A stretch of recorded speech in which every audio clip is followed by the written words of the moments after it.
And this one is also my own personal pick of the week because I think this one has some really interesting mechanisms, and it does have a bit of push your luck, which is one of my favorite mechanisms. And it also does something really cool that I haven't really seen done this well in a board game ever before, and I will let you know what that is in a second. And yes, this one is based on the Saw franchise, so yes, this one is a little sick and twisted. And if you're not familiar with the franchise, it's essentially a series of movies with the general plot along the lines of a bunch of people waking up trapped in some sort of room or in some situation, and the person that put them in that situation is essentially running them through all sorts of really twisted games and trials in order to give them the opportunity to escape. Usually this involves some sort of trade-off like dying or losing a limb. The way that this game incorporates all that is that players are actually going to be the victims of those games, but they are also candidates to take over as the role of Jigsaw. But of course, in order to do that, you need to prove to Jigsaw that you can create the most destructive and creative traps, but then you also do need to survive. Because each player is actually going to be creating traps and then putting the other players through their own trials, seeing how they fare and seeing how many limbs they might lose. Each character does have their own set of stats that might allow them to perform a little bit better depending on the type of trap that they're going up against, but essentially anytime that a player is presented with a trap, they have two options. They can either take a set amount of damage to a certain part of their body,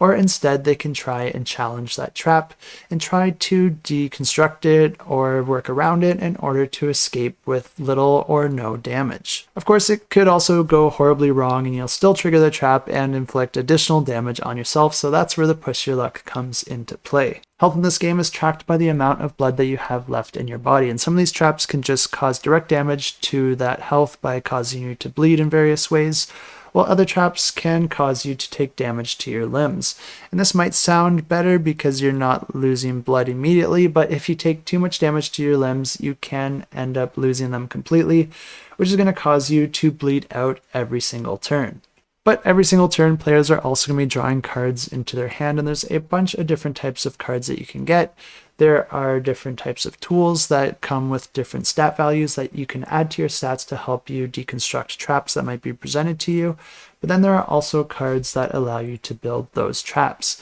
And the really cool thing here is there's actually 3 different types of trap cards. There's mechanism cards, object cards, and escape cards. And you're always going to be combining 3 of these together in order to create a unique trap. And there's over 2,000 different types of traps that you can create in this game. But what's really cool about this is the way that they chain together, because each of them has 3 lines on them. But once you place all these 3 cards together, you're going to be reading this entire paragraph left to right like you would normally read a book, and it's going to be telling you something completely different depending on the 3 trap cards that you put together. And this is that cool mechanism that I described before, and I know that this is mostly thematic, but this definitely adds to the game, it definitely adds to the immersion and the theme. This is just a really cool bonus here because chaining these cards together does have gameplay implications as well, but the fact that they're able to marry that so well with the theme and to create this cool mechanism where the words all come together to form a unique description of a trap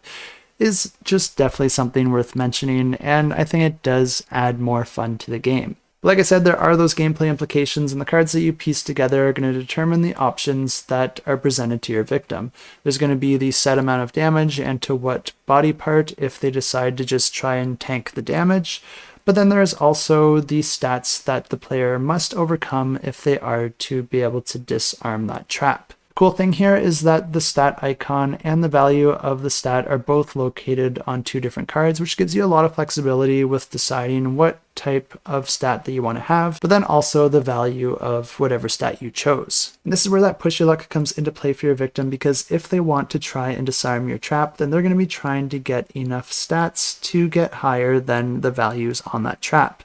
Of course, this is a game that has a hand limit, so you only have so many cards at your disposal, and then your starting stats are normally never going to be enough to meet the requirements of these stats. This means that you're going to need a little bit of extra help or luck, and the way that this comes into play is that each of these traps does have a value on it, indicating how many extra cards you will be able to draw if you choose to try and disarm that trap. This means that if you're close to having enough stats, you might want to push your luck, because there's always a chance you could get those missing stats from the cards that you draw from the deck. But if that doesn't happen and you don't meet the stat requirements, then you're going to be taking damage to the difference, which could end up being more damage than if you just chose the other option to begin with. There's also a few other cards that have some varying effects and abilities that players can gain throughout the game, but in order to actually put one of their traps into play, they do need to also play the Billy card with that trap, and then select a player and tell them that they want to play a game. The Billy card is a special one because not only does it allow you to put those traps into play, but you can also spend it to temporarily increase any of your stats by 3 if you ever find yourself going up against a trap and you absolutely need those stats. The game continues like this until there's just one surviving player left, and then that player wins the game. And if this one sounds interesting to you, you can check it out. I'll have it linked in the description below.